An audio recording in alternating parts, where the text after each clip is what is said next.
Every February, I rise from the rosemary bush where I was born and where I've lived for the entire 38 years of my life and start thinking about what to plant for this season. And that's what we're gonna show you in today's video. Because we've got myself, Jacques, gardener Scott, Sam, and Shannie with our top picks for February, and I'm gonna kick it off with my top pick of my life, the humble potato. So here I am in my future potato patch, and honestly present potato patch, because last year I had some potatoes here, and clearly when you start growing potatoes in the home garden, you'll always forget what I call a tatey, a little small guy that eventually starts to sprout. Of course, potatoes you're going to be growing from actual potatoes. There are a couple varieties out there, one of them called Clancy, that you can actually grow from a true seed. We offer that one at Botanical Interest. Really fun experiment. But a lot of the time when you grow a potato, you're gonna wanna grow it from what are called seed potatoes. We get a lot of our seed potatoes from Wood Prairie Farms, and there's a couple of varieties I wanna talk through because I'm a big believer, number one, in homegrown potatoes. Jacques was a doubter early on in his gardening career. He said, why would you? You can just go to the grocery store, and it's true. But there's a freshness, there's a flavor to a homegrown potato that really is different. So the varieties that I think you should give a shot, the one that we have a lot of success with here is dark red Norland or red Norland. This is a producer in our area. Then you have a classic Yukon Gold, of course, more of a gold potato. You can use it for all sorts of things in the kitchen. And then as far as flavor goes, there's a variety called Sarpo, usually Sarpo Mira, but they've come out with a couple new varieties recently, Sarpo Shona and Sarpo Una. So I'm excited to grow these, but really whatever variety you choose, you're gonna grow them in more or less the exact same way. So I'll show you, I've got two potatoes here. This one is about 2-3 inches. I would call this a near perfect seed potato, near perfect. So you don't need to do anything to this. You just dig down in the soil about 4 to 5 inches. If you see an eye sprouting like this right here, I would actually be orienting that up so it doesn't have to do as much work. And then you're just gonna cover that up. Now, if you do have a larger potato like this, or perhaps maybe one like this, you can get a little bit more mileage out of it by cutting it in half or even in thirds, depending on how big it is. You're just gonna wanna leave each chunk with 2 to 3 eyes. Eyes being, of course, these little sections right here where those sprouts are going to come out of. So take a sterilized knife, chop it in half. Maybe you can put some ash or dust on it to kind of seal that wound off, and then just pop it in the ground just like you would, and you'll start to see them come up just like this. And what you're gonna wanna do is pretty much just wait until those die back. It should be about 80 to 120 days or so, and you'll pull up an insane amount of potatoes. And dropping them on the ground and covering them with straw is a technique you could experiment with if you want truly insane yields. As we get closer and closer to spring, most of us are thinking about tomatoes and peppers. I know I mostly am, but one of the things that I usually rely on in the winter time is brassicas that will feed me all through the season. But this year it's been pretty warm. Right next to me is my broccolini, and as you can see, a lot of it is starting to flower. This is a consistent theme across my garden. So today I have 3 reliable brassicas that should get you through into the spring, no matter how warm it is. So over the years, I've grown a lot of different brassicas, and when it comes to cabbage, there's one standout that always gets me through, and that is the red acre one. This one is sweet, it's always super dense, and one of the amazing things about it is that I could leave it out in my garden. I don't even have to harvest it, and it will sit out there for months without cracking or spoiling or anything like that. It's delicious, it's reliable, and it could really hang in there. When it comes to the world of cauliflower though, that's a little bit trickier. The twister cauliflower has been one that has done well for me. It's a little bit more tolerant to the warmer weather, and also it tends to wrap itself up in the leaves, which is ideal if you want that nice, crisp, beautiful white cauliflower that we're so used to getting at the grocery store. But in the world of broccoli, even harder, because most of them do want to flower, and you just want to basically go with a variety that produces as many shoots as possible. And for that, I am actually going with a relative, the Kailan or Chinese broccoli. This one tends to produce a lot of stems, more leaf that you could actually eat, and it's quite delicious. But where it really truly shines is the warmer weather. It's not bothered by those kind of warmer days in the springtime. It will still produce, and since it has so many side shoots, it's not really a big deal if one part of it goes to flower. You can just chop that off and reliably keep harvesting. If you live in an area like mine, February means cold weather, maybe even snow. I'm not starting any seeds or any plants outside in my garden beds, but it's a perfect time to get things started indoors. When it's cold and snowy in February, you're probably not thinking much about eggplants in your summer garden. But if you start seeds indoors, it should be at the top of your list. This year, I'm growing the Black Beauty eggplant. And eggplants do pretty well in my Colorado garden, but they take a lot of time to grow before transplanting and after transplanting. These seeds should be started 10 to 12 weeks before your average last frost date. So for those of us with an average last frost date in May, that means we start these seeds in February. And these seeds need warmth, so plan to use a heat mat. 70 degrees Fahrenheit is a minimum, and you should really target 80 to 85 degrees Fahrenheit for the soil temperature to get the best germination. Once you reach your average last frost date, you're going to want to wait a few weeks after that until you have that same warm temperature to transplant. But if you do it, starting in February, you can expect to be harvesting delicious eggplants later in summer. It is freezing cold and so snowy here in Michigan Zone 6A right now, so I won't be planting anything in the garden this month, but I have a ton of seeds that I will be starting under my grow lights to eventually then plant out into my garden this spring and summer. A flower I love to start in February is a snapdragon. These flowers do well in colder weather, so they're the first thing to bloom in the spring. They take a little bit of a break in the summer, and then they bloom again in the fall. So for a colder climate like Zone 6A, it's really nice to have snapdragons in your garden, because that way when you're like really itching for something to bloom and look really pretty in the beginning of the season, your snapdragons are there for you. And then towards the end of the season, where everything else is kind of like dying off, the snapdragons are thriving again. I really enjoy growing the Tall Maximum blend from Botanical Interest. I did this one last year and it was really fun to have in my garden because there's a few different colors in this blend. So until they actually bloom, you don't quite know what you planted. So it was just like a nice little surprise. The key to getting snapdragons to germinate is making sure your seed cells have soil in it that are super, super moist. And then when you plant them, this is a seed that you do not want to bury. Snapdragons need light to germinate, so that either has to be like a grow light or you need to have the actual sunlight. So what I like to do is I just make sure my soil in my 6L seed trays are super, super moist. And then I take my seeds and they're really, really tiny. Honestly, it's like, they're almost like the size of poppy seeds. So you're gonna end up having way more germinate than you need to, and you'll have to thin them down, but it's kind of just the way it goes with snapdragons because they are so, so small. But I usually just take the seed packet and dump a couple right on the soil, and then I'll come through here with a spray bottle and spray them just to make sure that it's nice and moist so they'll germinate. And then I leave them to germinate and sprout. So in about 10 to 15 days, these will come up. And then once they get about an inch or two, I like to thin down to 1 snapdragon per seed cell. And then once they get up to about 3 or 4 inches tall, I actually like to top them or pinch them off. That encourages branching. So instead of just getting one single stem of snapdragon, you're gonna get multiple coming out the side. So it gives a sturdier plant and it gives you more blooms. And you want a lot of blooms with your snapdragon because these are really, really great for pollinators. One of my favorite things about having them in my garden is watching the bees come in and kind of crawl into the flower itself. It's almost like a dragon head. That's why it's called the snapdragon. And they crawl in there and they pretty much disappear inside, and then they crawl out with pollen later. And it's just a really, really fun, cool thing to see. So if you're looking for a flower that you can seed start right now and have blooming in early spring, definitely check out the snapdragons. February is a wonderfully mild month in Central Florida. And this month is jam-packed with gardening to-dos because, believe it or not, the first week of February is our average last frost date. My first choice is a crop that loves heat and humidity. In fact, it's a staple crop of the US South, watermelon. I know it sounds crazy to plant watermelons a mere week after our average frost date in the frigid month of February, no less. But hear me out, there's a method to this madness. Watermelons, while they do love heat and humidity, and they love plenty of rain or irrigation as they are forming their leaves and they are in the beginning stages becoming established in their growth, but watermelons really dislike excess water or inconsistent watering as they are ripening up and finishing making their fruit. So, what we know about Florida is that we have very dry winters and we have fairly dry spring as well.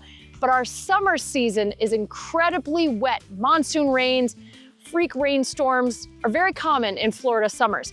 So we need to squeeze our watermelon crop in before it starts to get super rainy over the summer. These are really strictly a spring crop. So we're going to get these seeds planted right after our average frost date passes, and we are going to make sure they mature before those summer rains set in. And now I have what might be a very strange selection for the particular variety I'm planting this year. This is Cream of Saskatchewan, a Canadian watermelon? Why would you ever plant a Canadian watermelon in Florida? Because this watermelon was selected for a very early maturity, just 85 days to maturity. This is perfect for my narrow spring planting window here in Florida. Yes, in Canada, they are more worried about making sure they get a watermelon to grow and mature and finish off before another frost comes. Now here in Florida, we're a little bit more worried about finishing off before rains, but it's to the same effect. An early maturity date is going to be very beneficial even down here in Florida. So this season, I'm going with Cream of Saskatchewan. As I look around my winter garden, there is green everywhere, but a lot of this green is not something I could immediately eat. Like my green garlic here, yes, I could eat it, but it's not going to substitute for greens in the kitchen. Right next to me is my wheat patch. It looks beautiful, but again, we're not cooking that up for dinner. So what about some beautiful shoulder season greens that are reliable, whether it's hot or cold in this sort of weird in-between period before springtime? For that, I've got 3 excellent picks. The first one is going to be a spinach. This one's called Levewa. And this one is very interesting because it has a lot of disease resistance, some of the classic stuff that you will run into, and it also will be more resistant to bolting. So if you do get a couple hot days, which can be really tricky for spinach, this one should be able to cruise through that. And if not, you could always eat it as a baby green. And you can't be growing greens if you don't have some sort of kale in your garden, at least that's my opinion. And a great one is the dwarf blue curled. It is beautiful, has that kind of blue-green look that a lot of kales do. But the cool thing about this one is that it's curly, which means it's a little bit hardier to most sort of weather conditions, and it's extremely versatile when used in cooking, whether you saute it, throw it into a soup. You could make salads with it, but it is a little bit tougher than some of the others like lacinato or red Russian. But it is reliable, and that's why I'm going to be starting it right now. And last but certainly not least, especially if you're in the southern states, is a collard green. This variety called Top Bunch 2.0 is one of the most reliable out there. I've had it sit in my garden for 6 to 8 months with no problem whatsoever. It makes nice, beautiful collard greens. It can handle the cold weather, it can handle the heat, the humidity, everything in between. If you're just looking for a reliable bulletproof green that you could throw in your garden, Top Bunch 2.0 will always do you right. At the end of February, I'm beginning to think about starting my pepper seeds. Now, peppers generally should be started indoors about 10 weeks before your average last frost date. This year, I'm growing the Sweet Bell Blend. Now, this is a variety of 3 different types of sweet peppers. Some of them will be yellow, some of them will be orange, and some of them will be red at harvest.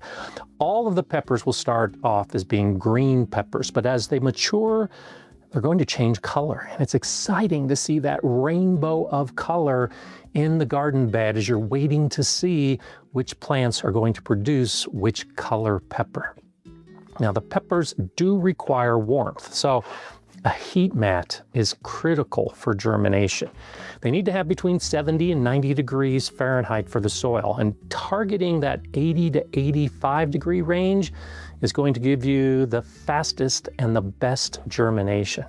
And then keeping them warm during the 3 months before transplanting will give you nice, big, healthy plants. So I'll be putting these into the ground in late May, anticipating, waiting, looking for that wonderful color change a few months after that. Start all of my pepper seeds in the month of February inside because peppers take a really, really long time to grow. And I want to make sure that by the time I'm transplanting them, they're nice and big. That way I can be harvesting peppers by like the end of June, early July. And one of my favorite peppers that I've been growing in my garden these past few years, and I will probably always grow, is the Megatron jalapeno. These jalapenos are like supersized. That's why they're called Megatrons. They're around like 4-ish inches long, and we use a ton of jalapenos in the summer. We love to eat them fresh. We throw them on pizzas, on sandwiches, we pickle and can them. I use them to make my salsa and my chili. So I really need a good jalapeno and I want a lot of them, so the fact that they're like extra large is a huge plus. When I start my peppers inside, a really important thing is to make sure your soil is both moist and super warm. So all of my seed trays, they will be pre-moistened, and then after I sow the seeds, I always throw a heat mat underneath these. That way the soil is warm enough for them to germinate, because pepper seeds, if you've ever tried to grow them or germinate them, they can be a little finicky. They really, really need a lot of heat to grow. So even though I'm starting these inside in my living room, that's around like 70 degrees, I still put a heat mat under these and a humidity dome and run the light the entire time they're germinating, because they just need all of that warmth or they won't sprout. As the early morning sun gently strikes my cheeks here in the Epic greenhouse, my nose is being treated to a smell that I don't think you would probably smell until about June. And of course I'm talking about my greenhouse tomatoes. We decided to put a few in the greenhouse over the winter, but in Feb, you're thinking about how soon can I get those tomatoes in? Of course, you don't want to put your tomatoes in the actual ground until after your last frost of the season, but tomatoes tend to take a little bit longer to get started. So you could start them a month, 2 months before they actually get in the ground, provided you're doing the right procedure for getting them started, getting them potted up, and really nursing them through that first couple months of life. Because of course, you know, compared to something like a leafy green, where you don't need to baby it too much and you probably want to get it into the actual ground 2 to 3 weeks after you start it, tomatoes, we're going to need quite a bit of nutrition when you're starting those seeds. But I've got a couple of varieties that I think you'll like this year. They're a little bit more on the standard side, some all-around performers that I think if you've had trouble with some of the fancier varieties, these ones might be ones that you could look at. So Red Pride is a very, very classic 10-ounce-ish tomato, pretty big boys, but it's resistant to a lot of the common diseases. So if you have problems with your blights, your alternarias, etc., this one might be the way to go, and it is just a standard, beautiful, delicious red tomato. Now, for you apartment dwellers, for your container gardeners, Cherry Falls is the one that we really like. It's a beautiful cherry tomato. It's very prolific, and it does extremely well in containers. So you can still get a couple tomatoes, even if you're in the smallest of growing spaces. This one though, is probably the one I'm looking forward to the most. It's Golden Jubilee, about 3-inch wide on the fruit. So they're not super big. They're kind of in that category of like sandwich slicers or salad slicer style tomatoes, you know, but you're looking at a 3-inch tomato. So you cut a few of those slices, lay them down on a turkey sandwich, and you're living large. And this one is resistant to a couple of diseases, and it also won All-America selections all the way back in 1943. So this is a pretty classic variety. Now, a lot of our other gardeners here are gonna share their tomatoes. There's nothing wrong with getting a ton of different tomatoes and growing them. The most I've ever grown in a year, I think, is 43 different varieties. So if you wanna go tomato crazy, go for it. If you want some classic performers, maybe give these a shot. There are a lot of different garden styles out there, but for me, I really like to feel jammed and packed in a sea of greenery. And to do that, I also tend to grow a lot of flowers. Right before me, I have streams of nasturtium. They're actually all over my garden right now, coming up as volunteers. Behind me, I've got my Mexican sunflower that's still blooming, a little bit surprising, but I definitely appreciate the pop of orange it provides. So when it comes to filling in my space, I do tend to go towards flowers. They last a little bit longer than most annual vegetables. You could generally leave them for months at a time, and it will provide consistent beauty. But I kind of like to break them into 3 separate categories. And the first one is going to be the smaller ones that help fill up the edges of your space. And for that, I really like lobelia. Lobelia comes in a lot of different sort of colors. Most of them tend to be blue, but it has some pinks and purples as well. This is a plant that trails. It doesn't get that long. In this case, it's actually just 6 to 8 inches. The variety here is called Cascade of Color and has a blend of different sort of mixes of colors there. But the great thing about it is just the fact that it doesn't get that big, which makes it really reliable to fill in little edge spaces, especially for a raised bed. Then we have the intermediate flowers, the ones that don't get that big, but also aren't that small. I like to think of zinnias, calendulas, things like that. But in this case, I'm trying something new. I'm probably gonna butcher the pronunciation. It's called guara, and it's actually a native to parts of Texas. Now, the thing that really drew me to this, it's a new variety of botanical interest, but the fact that it's described as adding a lot of movement and texture to the garden, I love that stuff. Something that could bounce around in the wind in the background is always really appealing to me, and it doesn't get that big. In this case, it gets at most 4 feet tall, so that's perfect for nestling sort of on the back edge of your garden where you know you want to fill out a little bit of space, maybe block a fence, but you don't want it to tower over the rest of the garden. The last class of flowers I'm really considering this year are the viners and climbers. Think of things like maybe a sweet pea, or in this case, I'm trying something new with the butterfly blue tea. The cool thing about this one is that the vines can get like 12 feet long. So if you have even a tree, you could plant it up against it, fill it with beautiful blue flowers. Or if you have an empty trellis that you don't really use in the early spring months, like this one, I pretty much exclusively use for cucumbers and vining squash. It's a little too early for those, but I could definitely put in a butterfly pea. Now, the cool thing about this one is that you could use the flowers to color drinks or food. It has a really cool sort of chemistry with blue and purple colors, classically used in fancy sort of lemonades, but I think it's gonna be a lot of fun. It's still a beautiful plant that you could also use in the kitchen for an extended use, and I love multi-purpose plants. For my next selection, it was really hard to choose because the month of February is actually a huge planting list because it is just past our average frost date. There's so much to choose from. But if I had to narrow it down, one that I cannot live without in the month of February is I have to sneak in my last succession of watermelon radishes. Now, watermelon radishes are a winter radish, which means they have a longer days to maturity than, say, a spring 18, 25-day radish. These are gonna need closer to 45 days. So I make sure to sneak some watermelon radishes in now to make sure that I've got a nice harvest before spring starts to really heat up and start to make the radishes taste bitter or too spicy. Great time to sneak in some watermelon radishes. From a culinary perspective, watermelon radishes can't be beat. They are colorful on the plate. They're crisp. They are sweeter than your average radish. They're absolutely phenomenal. I love to pickle them. I like to put them in kimchi. Here I've got a little kimchi garden in my epic metal raised bed. I've got some Napa cabbage, some watermelon radishes, and some carrots.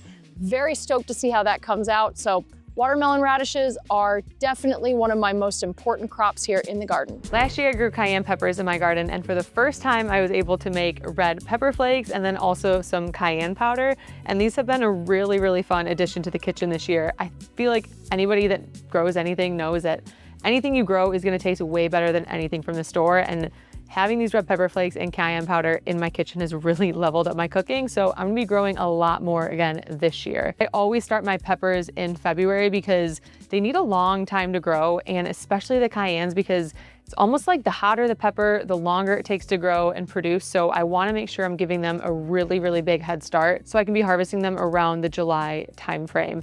Now, cayenne peppers and really hot peppers can be discouraging sometimes because they can take up to like 3 or 4 weeks to germinate. So if that's happening to you, don't be scared. They might just take a little while, but the key to get them to germinate quickly and to get a really good germination rate is making sure your soil is super moist and super warm. So I highly recommend with these peppers, and honestly all of your peppers, give them a heat mat, a humidity dome, and a lot of light to create even more heat. That way they have the perfect conditions to sprout. The specific variety I'm growing this year and last year is the cayenne blend from Botanical Interest. So I'm gonna put a few seeds in right now. I will add my heat mat afterwards and a humidity dome, but these seeds are pretty easy to plant. They just need about a 1/4 inch depth. So I just take my finger, poke a little hole, and then I usually do 2 seeds per hole. So I'm just gonna open these up and drop 2 in, a 1/4 inch deep, cover it back up, and then I'll spritz the tops of these 2 just to make sure they're super, super moist. And then I'll just wait for them to germinate. And hopefully it only takes a week, but again, it could take up to 3 or 4, and that is perfectly fine and normal for cayenne peppers. In February, I look forward to starting the seeds of my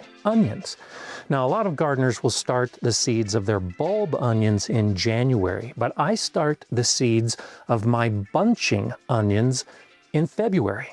Like this, the Warrior bunching onion. Now, this is a true green onion. It's not going to form a bulb. This is going to give you that nice, long, slender, white and green, classic green onion. For these, about 10 weeks before my last frost date, I'll fill the tray with soil.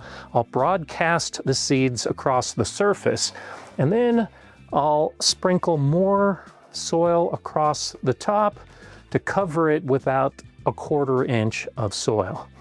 They'll germinate in cooler temperatures, so you don't need a heat mat when you grow these.